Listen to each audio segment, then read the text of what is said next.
ಎಲ್ಲರೂ ಕೂಡ ರೆಬಲ್ಸ್ ನಾಯಕರಲ್ಲಿ ಕೆಲವೊಂದಿಷ್ಟು ಜನರ ಇದ್ದಾರೆ. ಅದರಂತಂದ್ರೆ ಶುಕ್ರವಾರ ನಡೆದಂತಹ ಸಭೆಯಲ್ಲಿ ಮುಖಂಡರು ಯತ್ನಾಳ್ ಅವರು ಏಕಾಂಗಿಯಲ್ಲ ಅನ್ನೋದನ್ನ ಸಂದೇಶವನ್ನು ರವಾನೆಯನ್ನ ಮಾಡಿದ್ದಾರೆ. ಸಭೆಯಲ್ಲಿ ಯತ್ನಾಳ್ ಬಣದ ಮುಖಂಡರಾಗಿರುವಂತಹ ರಮೇಶ್ ಜಾರಕಿಹೊಳಿ, ಕುಮಾರ್ ಬಂಗಾರಪ್ಪ, ಅರವಿಂದ್ ಲಿಂಬಾವಳಿ, ಬಿಪಿ ಹರೀಶ್ ಮತ್ತು ಜಿಎಂ ಸಿದ್ದೇಶ್ವರ್, ಪ್ರತಾಪ್ ಸಿಂಹ, ಎನ್ಆರ್ ಸಂತೋಷ್ ಮತ್ತಿತರರು ಉಪಸ್ಥಿತರಿದ್ದರು. ಈಗ ಪ್ರತಾಪ್ ಸಿಂಹ ಆಗಿರಬಹುದು, ಬಿಪಿ ಹರೀಶ್ ಆಗಿರಬಹುದು, ಕೆಲವೊಂದು ರಮೇಶ್ ಜಾರಕಿಹೊಳಿ ಆಗಿರಬಹುದು, ಇವರೆಲ್ಲರೂ ಯಾಕೆ ಮುನ್ನೆಲೆಗೆ ಬರಲಿಲ್ಲ?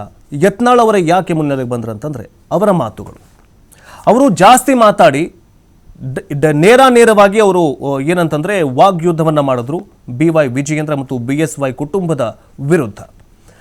ಕುಟುಂಬ ರಾಜಕಾರಣದ ಬಗ್ಗೆ ಮಾತನಾಡಿದ್ದಕ್ಕೆ ನನ್ನನ್ನು ಉಚ್ಚಾಟನೆ ಮಾಡಿದ್ದಾರೆ, ಭ್ರಷ್ಟಾಚಾರದ ಬಗ್ಗೆ ಮಾತನಾಡಿದ್ದಕ್ಕೆ ನನ್ನನ್ನು ಉಚ್ಚಾಟನೆ ಮಾಡಿದ್ದಾರೆ, ಈ ಅಡ್ಜಸ್ಟ್ಮೆಂಟ್ ಪಾಲಿಟಿಕ್ಸ್ ನನಗೆ ಇಷ್ಟ ಆಗ್ತಿಲ್ಲ, ಉಚ್ಚಾಟನೆ ಮಾಡಿದ್ದಾರೆ. ಇವೆಲ್ಲವನ್ನ ನಾವು ಏನಂತಂದ್ರೆ ಎಳೆಯಾಗಿ ಬಿಚ್ಚಿದ್ದಕ್ಕೆ ಉಚ್ಚಾಟನೆ ಮಾಡಿದ್ದಾರೆ ಅಂತ ಯತ್ನಾಳ್ ಅವರು ಏನಂತಂದ್ರೆ ಮೊದಲಿಂದನಿಂದಲೂ ಗುಡುಕೊಂಡು ಬಂದಿದ್ರು.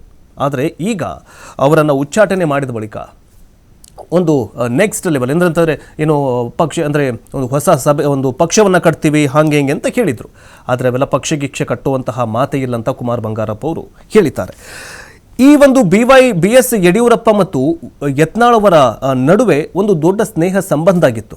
ಆ ಸ್ನೇಹ ಸಂಬಂಧ ಹಳಸೋದಕ್ಕೆ ಕಾರಣ ಏನು? ಈ ಒಂದು ಸ್ನೇಹ ಸಂಬಂಧ ಹಳಸೋದಕ್ಕೆ ಕಾರಣ ಏನಂತ ನೋಡ್ತಾ ಹೋಗೋದಾದರೆ ಅದಕ್ಕೆ ನಾವು 1999ರ ಕಾಲಘಟ್ಟಕ್ಕೆ ಹೋಗಬೇಕು. 90ರ ದಶಕದಲ್ಲಿ ಏನಂತಂದರೆ 1999ರ ವಿಧಾನಸಭೆ ಚುನಾವಣೆಯಲ್ಲಿ BS ಯಡಿಯೂರಪ್ಪ, ಈಶ್ವರಪ್ಪರವರೆಲ್ಲ ಸೋತು ಬಿಡ್ತಾರೆ. ಸೋತ ನಂತರ ಏನಂತಂದ್ರೆ ಈ ಯತ್ನಾಳ್ ಅವರು ಏನಂತಂದ್ರೆ ಆಗಿನ ಕಾಲದಲ್ಲಿ ಕೇಂದ್ರದಲ್ಲಿ ಒಂದು ದೊಡ್ಡ ಜನಪ್ರಿಯತೆಯನ್ನು ಪಡೆದುಕೊಂಡಂತಹ ಅನಂತ್ ಕುಮಾರ್ ಮತ್ತೆ ಯತ್ನಾಳ್ ಅವರು ಕೂಡ್ಕೊಂಡು ಬಿಡ್ತಾರೆ. ಅಂದರೆ ಅವರ ಫ್ರೆಂಡ್ಶಿಪ್ ಬೆಳೆಯುತ್ತೆ. ಸೊ ಯತ್ನಾಳ್ ಅವರು ಎಷ್ಟರ ಮಟ್ಟಿಗೆ 90ರ ದಶಕದಲ್ಲಿ ಬೆಳೆದಿದ್ರಂತಂದ್ರೆ ಉತ್ತರ ಕರ್ನಾಟಕದ ಸಂಸದ ಅಂದರೆ ಲೋಕಸಭೆ ಚುನಾವಣೆಗೆ ಸಂದರ್ಭದಲ್ಲಿ ಉತ್ತರ ಕರ್ನಾಟಕದ ಸೀಟ್ಗಳನ್ನು ಹಂಚಿಕೆ ಮಾಡಬೇಕು, ಇವರನ್ನ ಯತ್ನಾಳ್ ಅವರನ್ನ ಕೇಳಿಗೆ ಸೀಟನ್ನು ಹಂಚಿಕೆ ಮಾಡಲಾಗಿತ್ತು ಕೇಂದ್ರ ಸರ್ಕಾರ, ಅಂದಿನ ಅಟಲ್ ಬಿಹಾರಿ ವಾಜಪೇಯಿ ಸರ್ಕಾರ. ಆಗ ಈ BS ಯಡಿಯೂರಪ್ಪನವ್ರಿಗೆ ಏನಾಗತ್ತಂತಂದ್ರೆ ನನ್ನ ಅಂದರೆ ಲಿಂಗಾಯತ ಮತ್ತೊಬ್ಬ ನಾಯಕನನ್ನು ಪ್ಯಾರಲಲ್ ಆಗಿ ಲಿಂಗಾಯತ ನಾಯಕನನ್ನು ಬೆಳೆಸಲಾಗ್ತಾ ಇದೆಯಾ ಅನ್ನುವಂತಹ ಮಾತು ಇವರಿಗೆ ಒಂದು ಸ್ವಲ್ಪ ಡೌಟ್ ಬರೋದಕ್ಕೆ ಶುರುವಾಗುತ್ತೆ. ಯಾರಿಗಾದರೂ ಓಕೆ, ರಾಜಕೀಯದಲ್ಲಿ ಇದೆಲ್ಲ ಇದ್ದದ್ದೇ.